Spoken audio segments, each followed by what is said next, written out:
सूबाई वजीर एक्साइज सिंध मुकेश कुमार चावला की हिदायत पर सूबे भर में मंशियात फरोशों और स्मगलरों के खिलाफ कार्रवाइयों का सिलसिला जारी है। महकमा नारकोटिक्स कंट्रोल सिंध रोड़ी सर्किल के AETO कमरुद्दीन सियाल ने टीम के हमरा सेंट्रल जेल रोड सक्खर पर बड़ी कार्रवाई की, जिसमें रिवो गाड़ी से 100 किलोग्राम आला क्वालिटी की चर्स बरामद कर ली गई। बताया गया कि कार्रवाई के दौरान खातून समेत 4 मुल्जिमान शेर मोहम्मद, शाहिद, हाजी मोहम्मद और मुसम्मात नाजिया को गिरफ्तार किया गया, जो कस्टम की जाली नंबर प्लेट और वर्दी का इस्तेमाल करके मंशियात स्मगल करने की कोशिश कर रहे थे।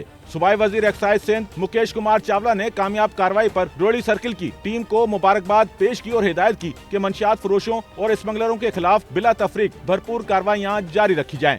सच्चल न्यूज़ नेटवर्क की वीडियोस में खुशामदीद। नाजरीन, वीडियो से मुतालिक अपनी कीमती राय का इजहार कमेंट बॉक्स में ज़रूर करें और चैनल को सब्सक्राइब करें।